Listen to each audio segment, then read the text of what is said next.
ನಮಸ್ಕಾರ. ಆಸ್ಟ್ರೇಲಿಯಾ ವಿರುದ್ಧ ವಿಶ್ವಕಪ್ನಲ್ಲಿ ಹೀನಾಯವಾಗಿ ಸೋತಿತು ಟೀಂ ಇಂಡಿಯಾ. ಬಳಿಕ ಪಾಕ್ ದಿಗ್ಗಜರು ನೀಡಿದರು ದೊಡ್ಡ ಹೇಳಿಕೆ. ಟೀಂ ಇಂಡಿಯಾದ ಕುರಿತು ಹೇಳಿದ್ದನ್ನ ಕೇಳಿದರೆ ನೀವು ಕೂಡ ಶಾಕ್ ಆಗ್ತೀರಾ. ಹಾಗಾದರೆ ಸುದ್ದಿಯ ಸಂಪೂರ್ಣ ಮಾಹಿತಿ ಏನು? ಅಷ್ಟಕ್ಕೂ ಆಸ್ಟ್ರೇಲಿಯಾ ವಿರುದ್ಧ ಭಾರತ ಮಹಿಳಾ ಏಕದಿನ ವಿಶ್ವಕಪ್ ಪಂದ್ಯದಲ್ಲಿ ಸೋತ ಬಳಿಕ ಪಾಕ್ನ ದಿಗ್ಗಜ ಹಾಗೂ ಮಾಜಿ ಆಟಗಾರರು ಹೇಳಿದ್ದೇನು ಗೊತ್ತಾ? ಹೀಗೆ ಇದರೆಲ್ಲದರ ಬಗ್ಗೆ ಈ ವಿಡಿಯೋದಲ್ಲಿ ಕಂಪ್ಲೀಟ್ ಆಗಿ ತಿಳಿಸ್ಕೊಡ್ತಾ ಹೋಗ್ತೀನಿ. ಆದ್ದರಿಂದ ದಯವಿಟ್ಟು ಈ ವಿಡಿಯೋವನ್ನು ಕೊನೆವರೆಗೂ ನೋಡಿ.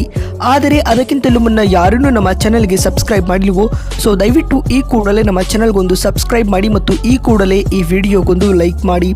ಹೌದು, ನಿನ್ನೆ ವಿಶಾಖಪಟ್ಟಣಂನಲ್ಲಿ ನಡೆದ ಮಹಿಳಾ ಏಕದಿನ ವಿಶ್ವಕಪ್ನ ಲೀಗ್ ಹಂತದ 9ನೇ ಪಂದ್ಯದಲ್ಲಿ ಟೀಂ ಇಂಡಿಯಾ ಆಸ್ಟ್ರೇಲಿಯಾ ವಿರುದ್ಧ 3 ವಿಕೆಟ್ಗಳ ಹೀನಾಯ ಸೋಲು ಕಂಡಿದೆ ಸ್ನೇಹಿತರೆ. ಈ ಸೋಲಿನೊಂದಿಗೆ ಟೀಂ ಇಂಡಿಯಾ ಟೂರ್ನಿಯಲ್ಲಿ ಸತತ 2ನೇ ಸೋಲನ್ನು ಎದುರಿಸಬೇಕಾಯಿತು.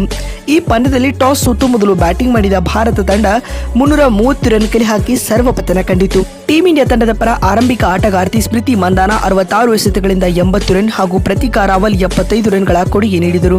ಆತ ಆಸೀಸ್ ತಂಡದ ಪರ ಅನಬೆಲ್ ಸದರ್ಲ್ಯಾಂಡ್ 5 ವಿಕೆಟ್ ಉರುಳಿಸಿದರು. ಪಂದ್ಯ ಗೆಲ್ಲಲು 331 ರನ್ಗಳ ಕಠಿಣ ಗುರಿಯನ್ನು ಬೆನ್ನಟ್ಟಿದಂತ ಆಸ್ಟ್ರೇಲಿಯಾ ತಂಡಕ್ಕೆ ನಾಯಕಿ ಅಲಿಸಾ ಹೆಲ್ಲಿ ಆಸರಿಯಾಗಿ ನಿಲ್ಲುತ್ತಾರೆ.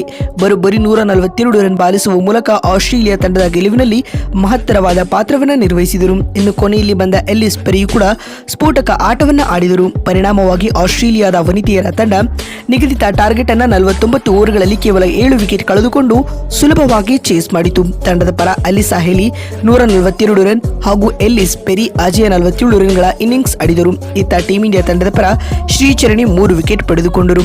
ಇನ್ನು ಇದೀಗ ಭಾರತದ ಈ ಸೋಲಿನ ಕುರಿತು ಮಾತನಾಡಿದ ಪಾಕ್ನ ದಿಗ್ಗಜ ಆಟಗಾರರಾದ ಶೋಯಬ್ ಅಖ್ತರ್ ಈ ರೀತಿಯಾಗಿ ತಿಳಿಸಿದ್ದಾರೆ. ಭಾರತದ ಮಹಿಳೆಯರ ತಂಡ ವಿಶ್ವಕಪ್ ಹಾಗೂ ಮಲ್ಟಿ ನ್ಯಾಷನಲ್ ಟೂರ್ನಿಮೆಂಟ್ಗಳಲ್ಲಿ ಯಾವಾಗಲೂ ಎಡುತ್ತದೆ. ಟೀಂ ಇಂಡಿಯಾ ಬರೀ ಸಣ್ಣ ಪುಟ್ಟ ದೇಶಗಳ ವಿರುದ್ಧ ಗೆಲ್ಲುತ್ತದೆ, ಬದಲಾಗಿ ಆಸ್ಟ್ರೇಲಿಯಾ, ಇಂಗ್ಲೆಂಡ್ಗಳಂತಹ ಬಲಿಷ್ಠ ತಂಡಗಳ ವಿರುದ್ಧ ಮಕಾಡೆ ಮಲಗುತ್ತದೆ ಎಂದು ಶೋಯಬ್ ಅಖ್ತರ್ ಹೇಳಿದ್ದಾರೆ. ಮತ್ತು ಮಾತು ಮುಂದುವರೆಸಿದ ಅವರು, ಇಂದಿನ ಪಂದ್ಯದಲ್ಲಿ ಟೀಂ ಇಂಡಿಯಾವೇನು ಉತ್ತಮ ಆರಂಭ ಪಡೆದುಕೊಂಡಿತ್ತು. ಆದ್ಯಾಗೂ ಅವರು ಟೆಸ್ಟ್ ಆಡುತ್ತಾರೆ ಎನ್ನುವ ರೀತಿಯಲ್ಲಿ ಅವರ ಬ್ಯಾಟಿಂಗ್ ಇತ್ತು.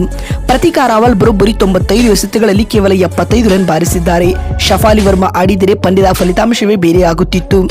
ಅಲ್ಲದೆ ಸ್ಮೃತಿ ಮಂದಾನ ಕೂಡ ತುಂಬಾ ಸ್ಲೋ ಇನ್ನಿಂಗ್ಸ್ ಆಡಿದ್ದಾರೆ. ಇನ್ಫ್ಯಾಕ್ಟ್ ತಂಡದ ಸೋಲಿಗೆ ಇದೇ ಕಾರಣವಾಗಿತ್ತು ಎಂದು ಶೋಯಬ್ ಅಖ್ತರ್ ಕಿಡಿಕಾರಿದ್ದಾರೆ. ಮತ್ತು ಮಾತು ಮುಂದುವರೆಸಿದ ಅವರು, ಭಾರತದ ಈ ತಂಡ ಮಹಿಳಾ ಕ್ರಿಕೆಟ್ನಲ್ಲಿ ಪಾಕ್ನ ಪುರುಷರ ತಂಡ ರೀತಿಯಲ್ಲಿ ಕ್ರಿಕೆಟ್ ಆಡುತ್ತದೆ ಎಂದು ಹಾಸ್ಯ ಚಟಾಕಿಯನ್ನು ಹಾರಿಸಿದ್ದಾರೆ. ಇನ್ನು ಇದಾದ ಬಳಿಕ ಮಾತನಾಡಿದ ವಾಸಿಂ ಅಕ್ರಮ್ ಈ ರೀತಿಯಾಗಿ ತಿಳಿಸಿದ್ದಾರೆ.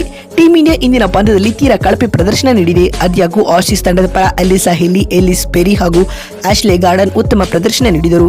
ಹರ್ಮನ್ ಪ್ರೀತ್ ಕೌರ್ ಅವರು ಬ್ಯಾಟಿಂಗ್ ನಿಂದಾಗಲಿ, ಕ್ಯಾಪ್ಟನ್ಸಿಯಿಂದಾಗಲಿ ಅಥವಾ ಟೀಮ್ ಸೆಲೆಕ್ಷನ್ ನಿಂದಾಗಲಿ ಯಾವುದರಲ್ಲಿಯೂ ಇಂಪ್ರೆಸಿವ್ ಪರ್ಫಾರ್ಮೆನ್ಸ್ ಅನ್ನು ನೀಡ್ತಾ ಇಲ್ಲ. ಆದಷ್ಟು ಬೇಗ ಅವರನ್ನ ಕ್ಯಾಪ್ಟನ್ಸಿಯಿಂದ ಇಳಿಸಿದ್ದಲ್ಲಿ ಮಾತ್ರ ಟೀಂ ಇಂಡಿಯಾ ಉತ್ತಮ ಪ್ರದರ್ಶನ ನೀಡಿ ಪಂದ್ಯ ಗೆಲ್ಲಬಹುದು ಎಂದು ವಾಸಿಂ ಅಕ್ರಮ್ ಹೇಳಿದ್ದಾರೆ. ನೋಡಿದಲ್ಲ, ಆಸೀಸ್ ವಿರುದ್ಧ ಭಾರತ ಸೋತ ಬಳಿಕ ಪಾಕ್ ದಿಗ್ಗಜ ಹೇಳಿದ್ದೇನು ಅಂತ ತಿಳಿಸಿಕೊಡುವ ನಮ್ಮ ಈ ಪ್ರಯತ್ನ ನಿಮಗೆ ಇಷ್ಟವಾಗಿದ್ದಲ್ಲಿ ಈ ಕೂಡಲೇ ವಿಡಿಯೋಗೊಂದು ಲೈಕ್ ಮಾಡಿ. ನಮಸ್ಕಾರ.